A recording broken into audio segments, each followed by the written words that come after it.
Hello all, a very good evening.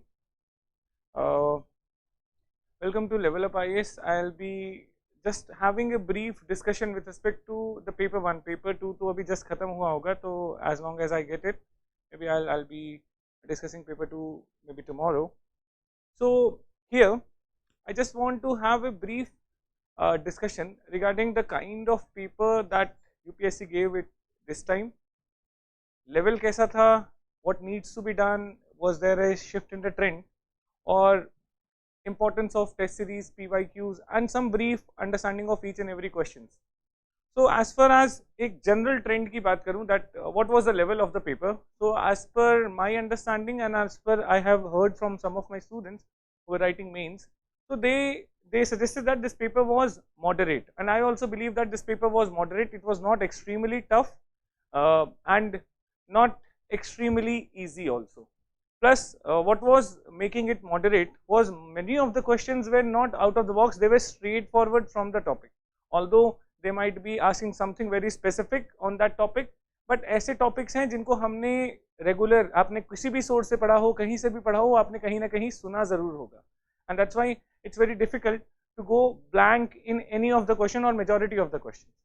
So what makes this paper different then कि कई सारे topics में knowledge तो सबके पास है, बट इन डेप्थ अंडरस्टैंडिंग थोड़ी सी कमी हो सकती है, जिसकी वजह से you people might not be able to write 200-250 words of answer, quality answers लिखने में थोड़ी प्रॉब्लम आएगी. एक जनरल अंडरस्टैंडिंग ऑलमोस्ट सारे टॉपिक्स पे रही होगी, I believe. Okay, so overall level of the paper moderate. Second, what are the kind of the questions asked? Were it too much of concepts or direct straightforward factual question? So I believe it was a mix of both. कुछ ऐसे questions हैं जो conceptual थे, जहाँ पे आपको conceptual understanding या थोड़ी एक deeper understanding की ज़्यादा ज़रूरत थी. For example, the question related to Malinowski and Margaret Mead, it was like कि आप simply theory पढ़ के जाओगे functionalism and culture personality, you won't be able to answer that question. You need to have an understanding of historical backgrounds of their fieldwork studies. उसके बगैर वो answer करना थोड़ा सा डिफिकल्ट है. और the question related to say gene expression, race versus ethnicity and race and ethnicity, or customary laws and environmental protection. So all such kind of questions, they required some kind of understanding. Plus one question that was somewhat out of the box, which we usually do not discuss in general, is Arjun Appadurai. Although this test series I discussed that question. Arjun Appadurai and his idea of say globalization and the culture economy. Okay, was there a change in trend this year?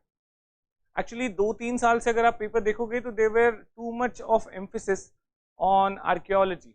मतलब fossils पूछ रहे थे, specific sites पूछने लग गए थे paper 1 में भी, and they were focusing too much of Indian archaeology in paper 1 itself. Okay, that was making it a little difficult.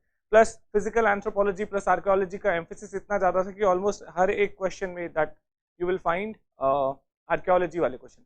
Now they have actually toned down on that. They have not asked question much on archaeology. Plus the questions that have been asked this year are very straightforward. Questions like Australopithecus, Mesolithic culture, Iron Age, the cultural impact of it. जिसके लिए आपकी एक basic reading of archaeology would have been suffice this year. Okay. Now theories and sociocultural anthropology, there was a mix of questions. Means physical anthropology को भी उतना ही weightage दिया है जितना sociocultural anthropology plus theories को weightage दिया है. तो किसी भी एक part पे ज़्यादा emphasize नहीं किया UPSC ने, unlike the last year. That was a great relief from my side, I believe, and for several other students who were actually lagging in somewhat archaeology or physical anthropology की understanding में. अब यहाँ पे बात आती है कि टेस्ट सीरीज और पीवाईक्यू का कितना रोल है इन सारे क्वेश्चंस में.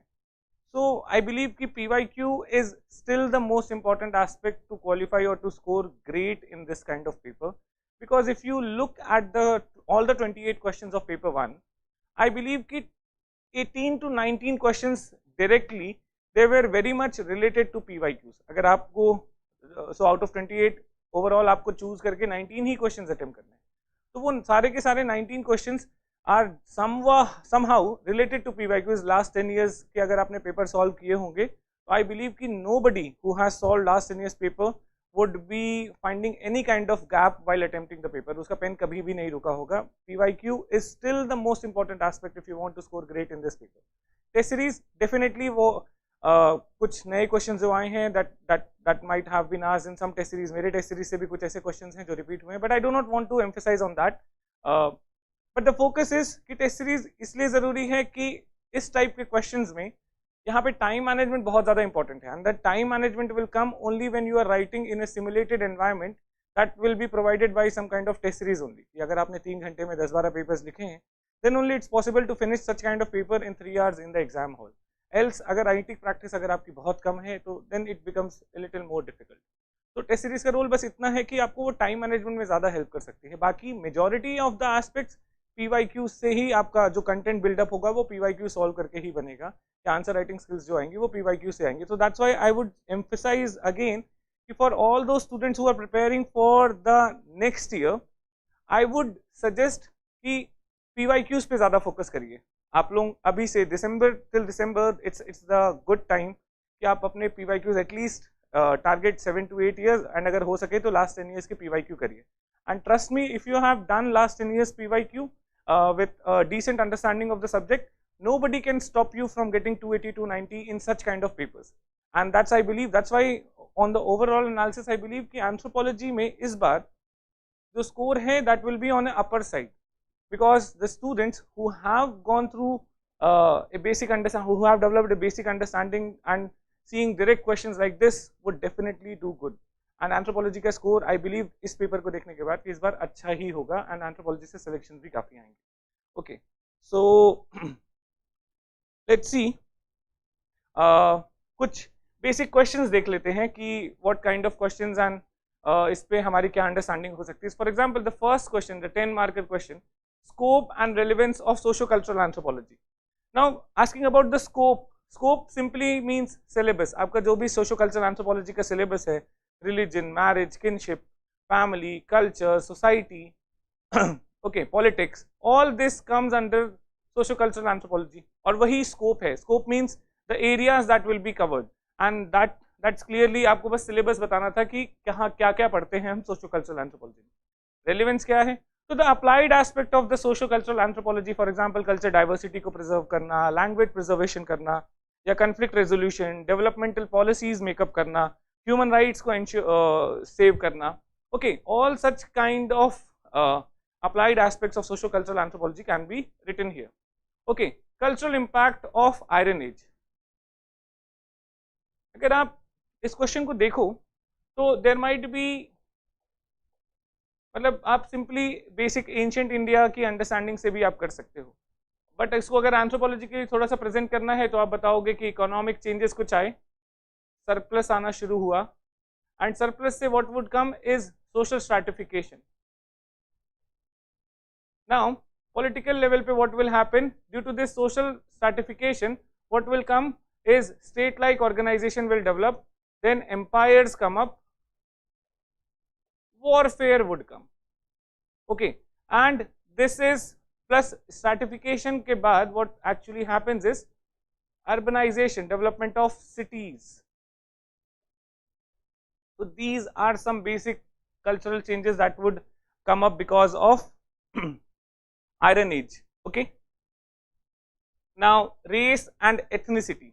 This is a direct question that I discussed in the class itself, and in the test series itself. Race simply एक एथनिक आइडिया है, एक एथनिक आइडेंटिटी है which is based on physical differences, but ethnicity is a broader concept. So it might include identity related to religion, language, nationality, region, और any kind of shared historical and cultural experiences.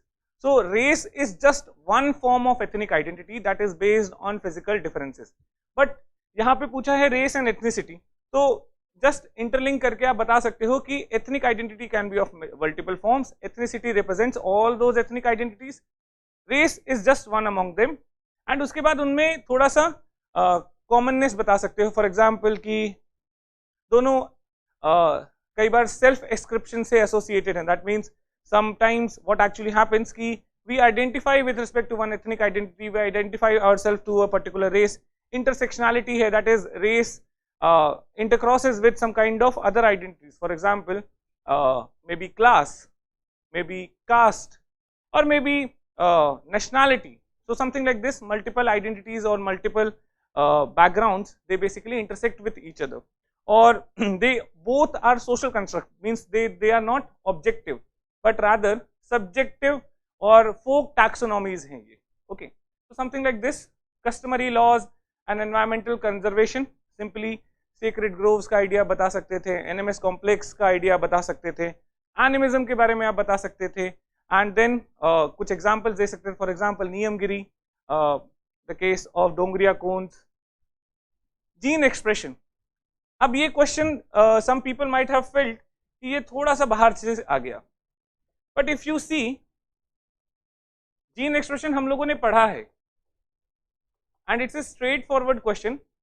Gene expression में दो type के या तो monogenic traits होंगे, and अगर monogenetic traits हैं तो the gene expression can be dominance and recessive, codominance and incomplete dominance. And the second type polygenetic traits में gene expression basically are in combination with environment and there is an additive or cumulative aspect in expression. Okay, यहाँ पे you can use the word of epigenetics. So this is what gene expression actually is talked about. और gene expression को आप इस तरीके से भी बता सकते थे कि genotype will actually lead to a particular type of phenotype.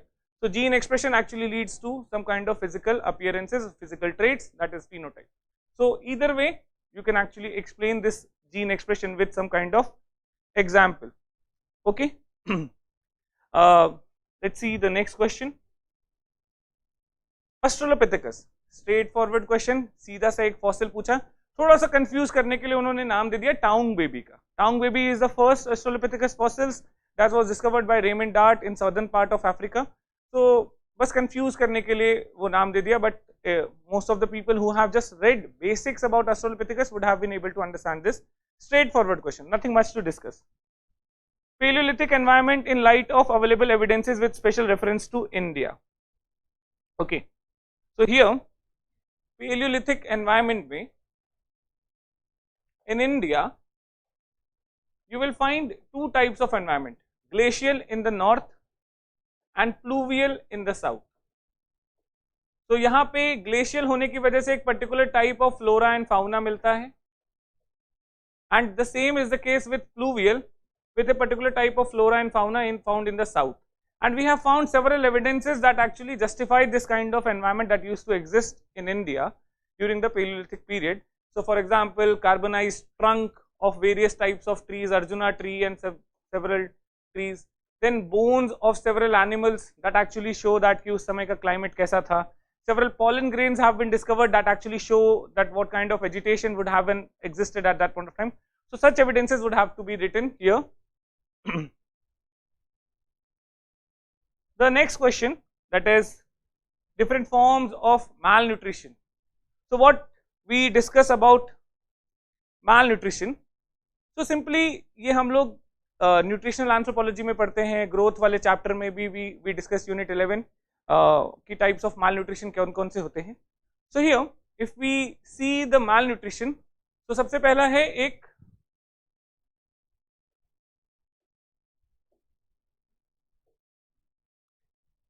Over nutrition,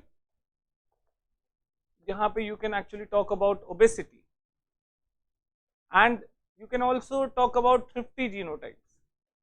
Overnutrition, then undernutrition, so in which you can talk about protein energy malnutrition, kwashiorkor, marasmus, then stunting and wasting. And the third one, here you can also talk about micronutrient malnutrition, so in which you can talk about vitamin deficiencies, iron deficiencies, zinc or calcium deficiencies and the impact of it. ठीक है, so these are some of the malnutrition that you can talk about.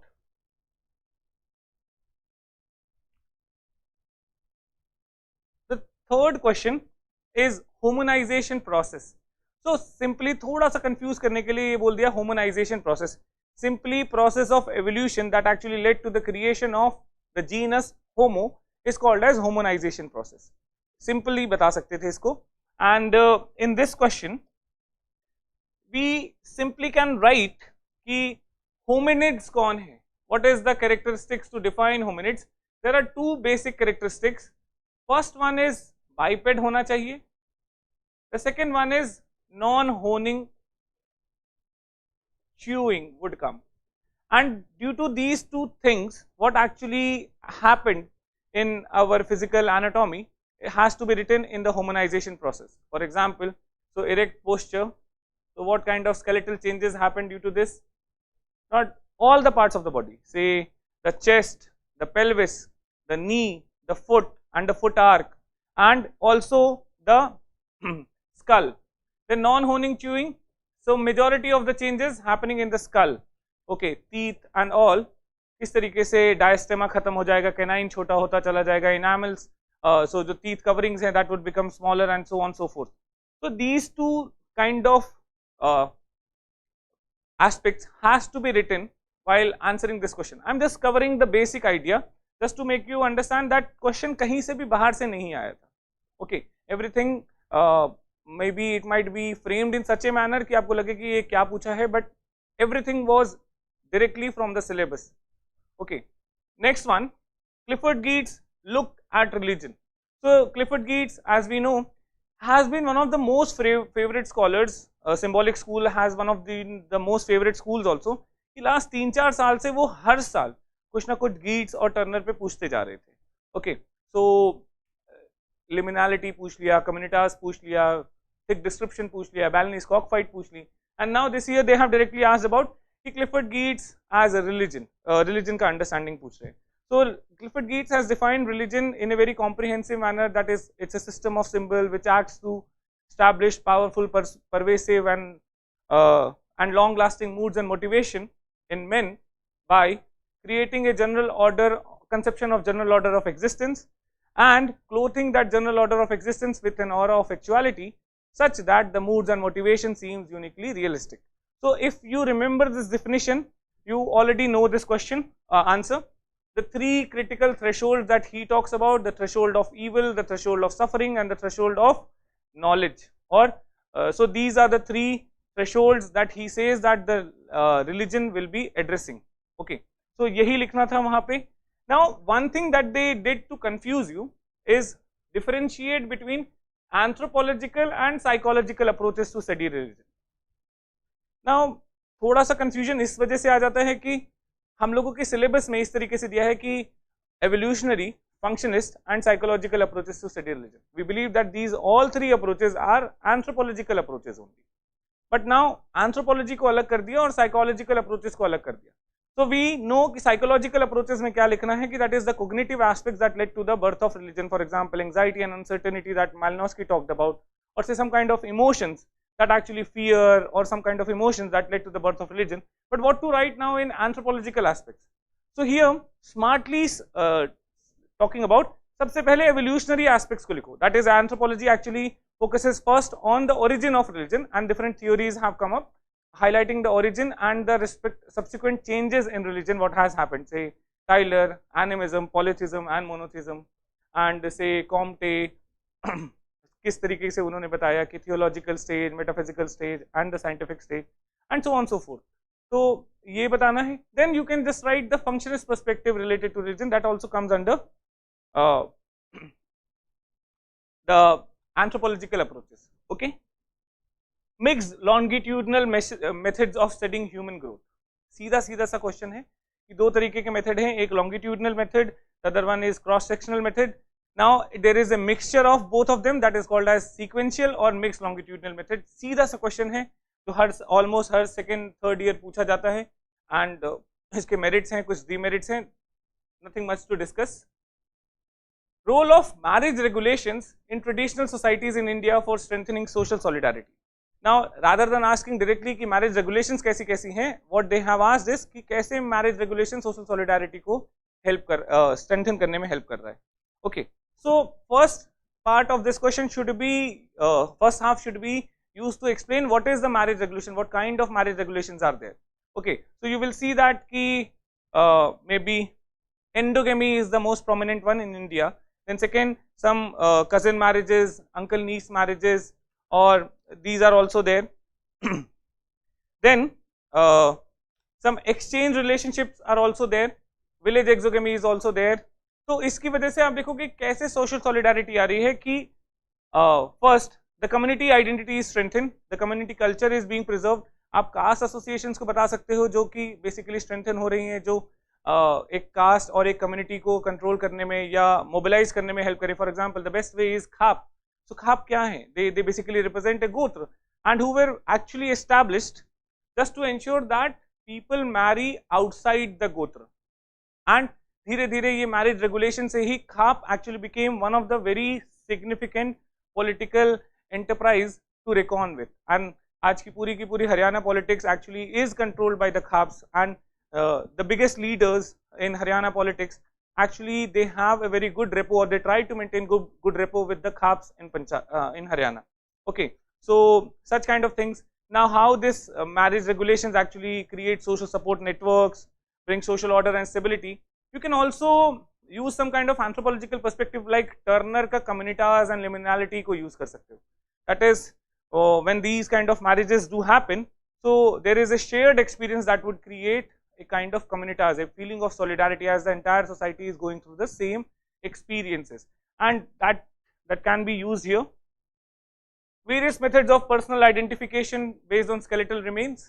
Simply बस थोड़ा सा घुमा के forensics को पूछ लिया है. फोरेंसिक एंथ्रोपोलॉजी यूनिट 12 सीधा सवाल है. तो एज डिटर्मिनेशन कैसे करेंगे, सेक्स डिटर्मिनेशन कैसे करेंगे, रेशियल डिटर्मिनेशन कैसे कर सकते हैं, फेशियल रिकंस्ट्रक्शन कैसे कर सकते हैं, और may be using DNA for identification. Okay, so these are the methods that has to be described. Identify the major Mesolithic sites and typo-technological features with special references to India.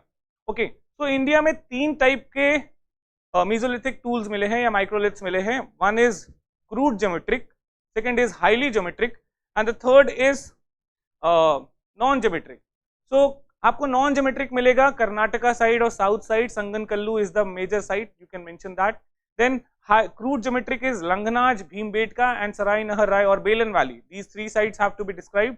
And highly geometric one is Bagor, Rajasthan. These are the 3 major sites, say Bagor, Langhnaj and संगनकल्लू. इनको अलग अलग आपको explain कर रहा था. Very straightforward question that has to be mentioned.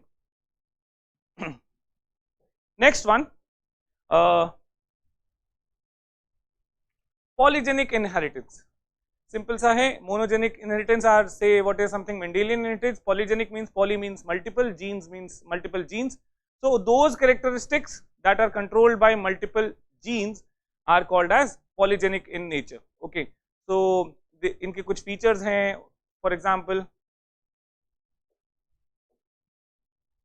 like they are influenced by environment, cumulative effect or additional.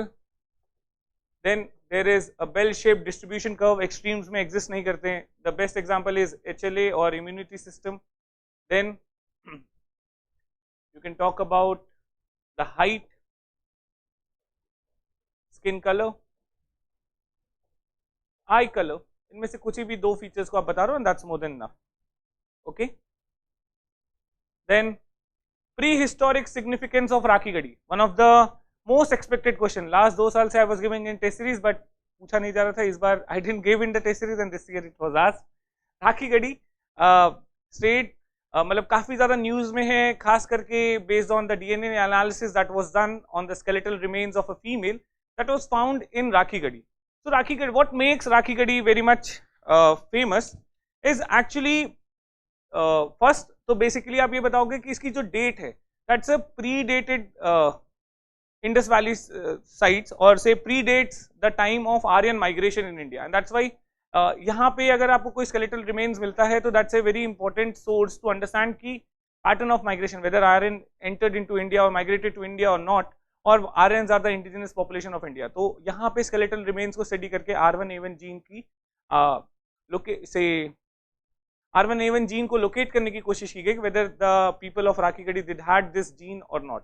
Okay, बाकी the culture, the lifestyle, the urban planning and also Indus script, ये सारे factors Rakhigarhi को important बनाते हैं। One very important other factor is the evidence of cultural continuity. So कई सारे ऐसे features हैं राखीगढ़ी में मिले हैं जो post decline of Indus valley civilisation Indian culture में भी है। So evidence of culture continuity का भी एग्जांपल राखीगढ़ी से हम समझ सकते हैं। The next one is ग्लोटोक्रोनोलॉजी।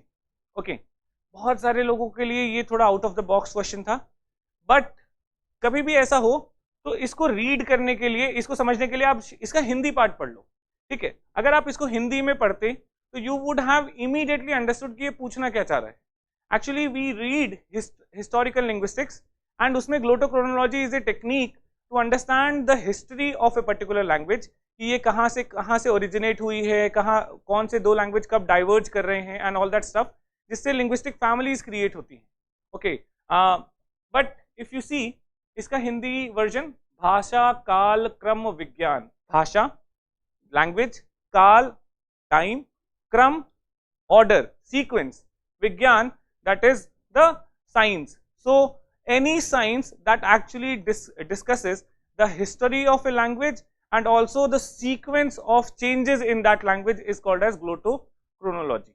So simply भाषा काल क्रम विज्ञान, simply आप इसको पढ़ लेते तो आप एक से ब्लफ भी मारते वहां पे, it would have been correct. So this is one lesson that you should remember, whenever such kind of single word question come and you are not able to understand, the one way to just to crack it is to just go for Hindi version. देखो क्या पता वहां से कुछ insights मिल जाए, you might be able to write something. Okay, ग्लोटोक्रोनोलॉजी में बहुत ज़्यादा इंपॉर्टेंट, इंडिया में इंपॉर्टेंट रोल प्ले किया। से जब एशियाटिक सोसाइटी ऑफ बंगाल बनी, so William Jones, Max Muller, they studied Indian ancient literature and they found that Sanskrit has a lot of similarity with other European languages, and they gave a idea that Sanskrit is the sister language of several other European languages, and जहाँ से एक Indo-European family of language started to develop, and यहाँ से proper historical linguistics as a school of language study also developed. Okay, so you can just use these kind of examples here. Menopausal symptoms. So सीधा सीधा है, when we have a direct question or syllabus that is menarche, menopause and all. So menopausal symptoms simply means there are some kind of skeletal symptoms कि bone density कम हो जाएगी, osteoporosis होना शुरू हो जाएगा, and all such kind of skeletal symptoms. Then there are psychological symptoms, emptiness syndrome, loss of fertility, okay, and several other psychological factors that actually affect a woman during the menopause. Then there are sexual symptoms like dryness of the vagina, painful intercourses and decrease in the sexual libidos. Okay, so that has to be written. William Ogburn and culture lag, very commonsensical question, बहुत बार class में भी पढ़ा हुआ है and बहुत common सा idea है. Culture lag simply means कि what actually happens कि technological changes are taking or happening very fastly, but these technological changes are not aligning with the cultural and the social changes. Social changes or the say structure and superstructure changes are relatively delayed. There is a lag between the technological or material aspects change and the structural and superstructural change. Now this question actually was very much in news these days. मतलब हिंसाइट में देख सकते हैं कि अभी गुड़गांव में जो communal violence हुआ, तो जो हरियाणा में मेवात रीजन में कम्युनल वायलेंस हुआ, and that the traces of which were also seen in Gurgaon, where people who were living in the urban areas actually burned the buses and public property. तो वहाँ पे बहुत सारे ऐसे articles हैं that were talking about cultural lag.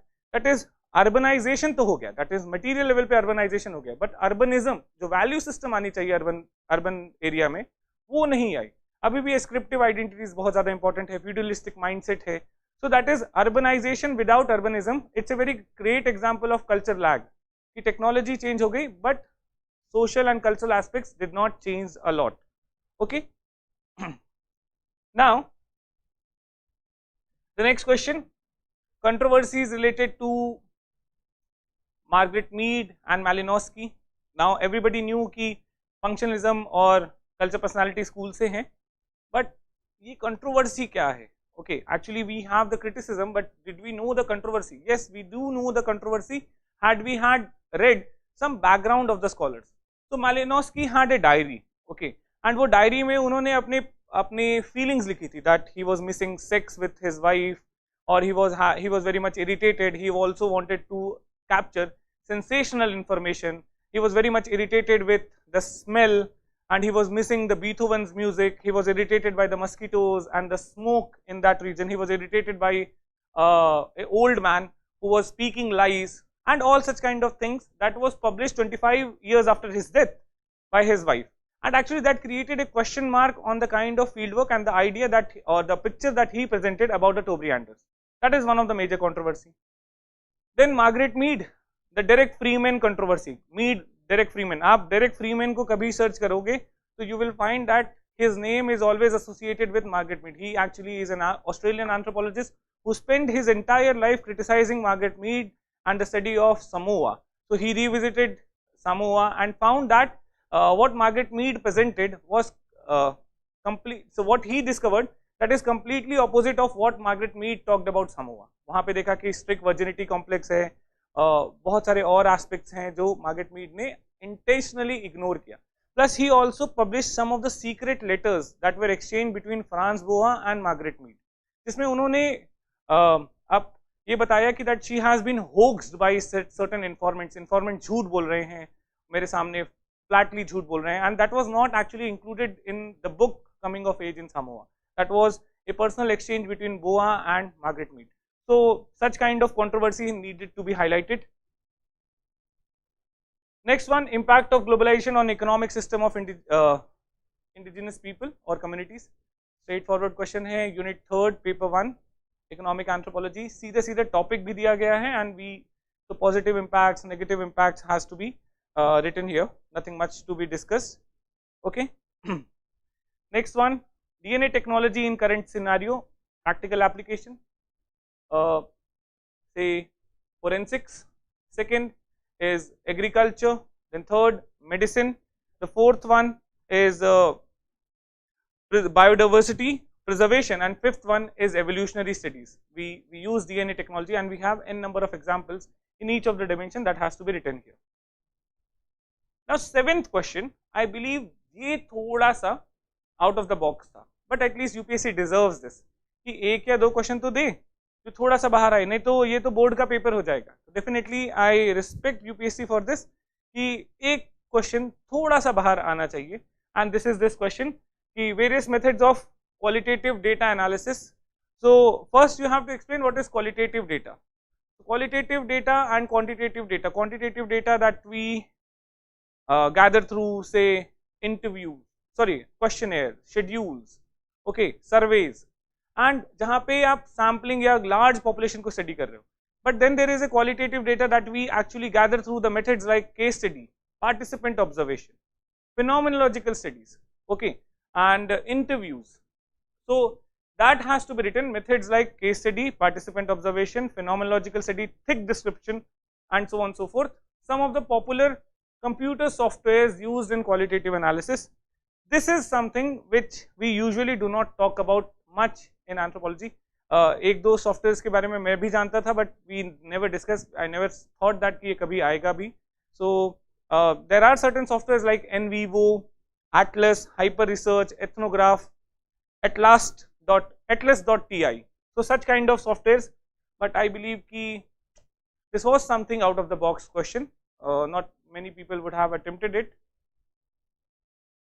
What assumptions must be met for a population to be in genetic equilibrium?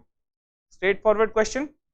Hardy-Weinberg equilibrium के बारे में सवाल पूछा है, बस उसने थोड़ा सा बोल दिया genetic equilibrium. Hardy-Weinberg equilibrium is a population under where gene and genotype frequencies do not change at all. That is a population in genetic equilibrium. So what are the factors? Population should be large, the mating should be random, and also there should not be any natural selection, no mutation, no gene flow, and no genetic drift. So that has to be written. Explain the importance of genetic equilibrium. Now importance of genetic equilibrium is like कि अगर आप whether the population is undergoing evolution or not, you can understand whether through this idea of genetic equilibrium. So detection of evolutionary forces, understanding evolutionary processes, or testing any kind of hypothesis, just like Hardy-Weinberg hypothesis को आप कैसे test करोगे, और conservation biology, और say population health को understand करने के लिए, see whether the population is having any kind of genetic load or is there increase of homozygosity or not, that can be used or understood with the idea of genetic equilibrium. Okay. Political and methodological aspects of national character studies, contemporary relevance of this study. Now यहाँ पे भी national character studies तो बहुत common idea है, हम सब पढ़ते हैं, but what is more important is the political and methodological aspects, because ये background पूछ रहा है कि किस background में national character studies आई थी.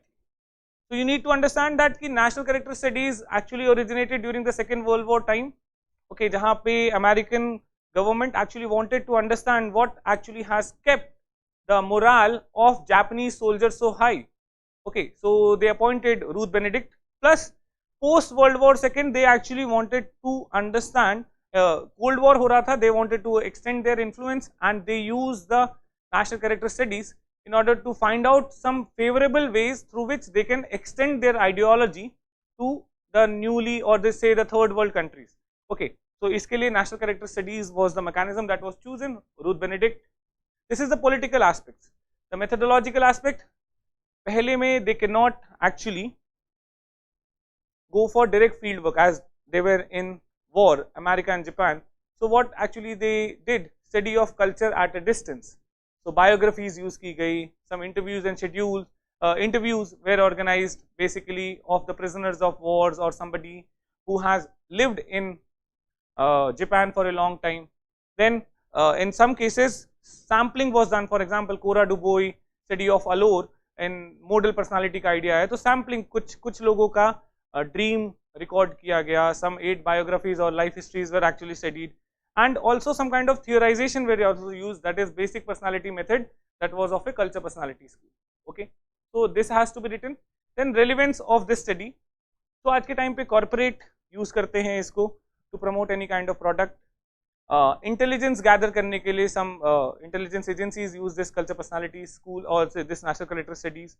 Okay, then certain developed nation actually go for this national character studies in order to understand what are the features of this people of this our country that actually has led to our development. They will make sure that this feature is maintained in the population.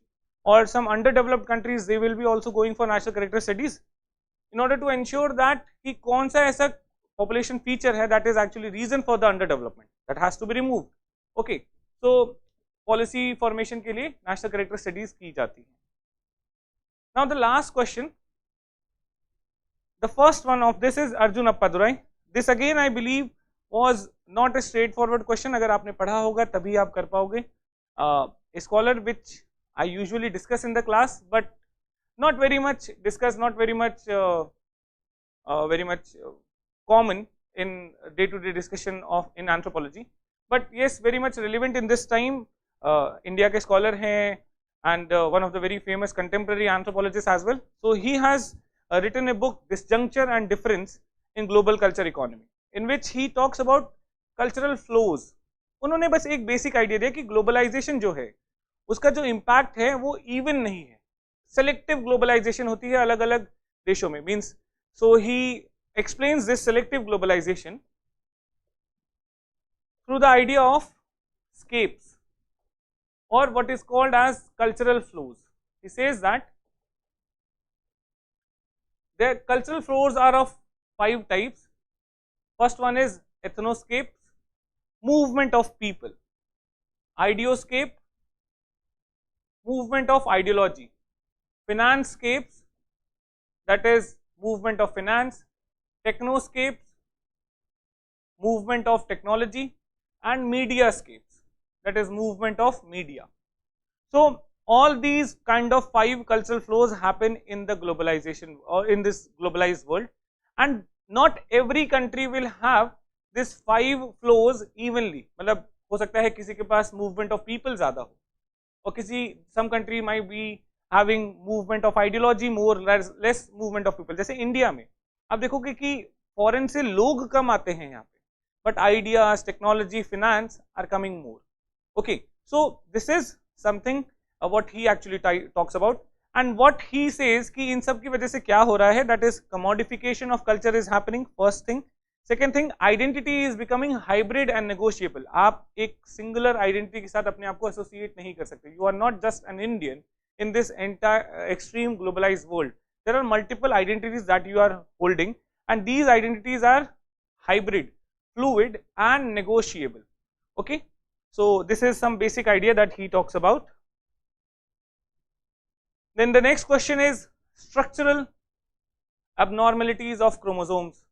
तो simple है, chromosomes के दो type के abnormalities होते हैं, numerical and structural. Numerical basically we know that कि aneuploidy, euploidy and all that stuff. Structural में deletion, duplication, inversion, translocation and all that has to be written with some kind of examples. Okay, the last one, A.L. Kroeber, contribution to kinship study. So this is again a question that is very common, a topic that we read very often.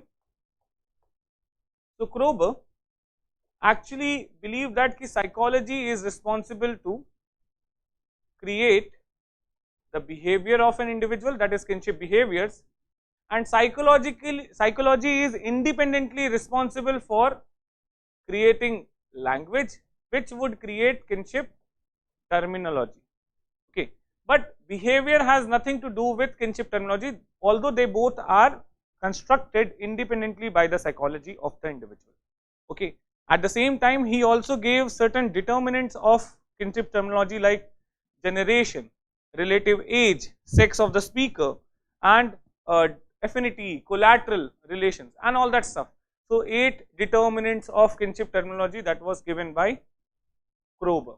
Okay, so this is in short the basic discussion of this paper. Overall I would like to emphasize that paper was relatively moderate. This year anthropology is going to do good. अभी तक मैंने paper 2 देखा नहीं है.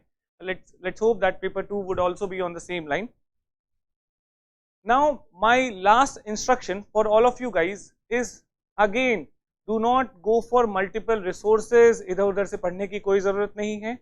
PYQs are the best guidelines for you to cover the syllabus. Last 10 years का paper अगर आप करके जाते हो तो very easily you might have been able to attempt 230 marks of the paper without any issue or without any obstacle. So make sure that you solve last 10 years paper and then try to write the mains. Trust me, you will score very good. Okay, so all the very best. I'll come up with paper 2 discussion very soon. Thank you so much.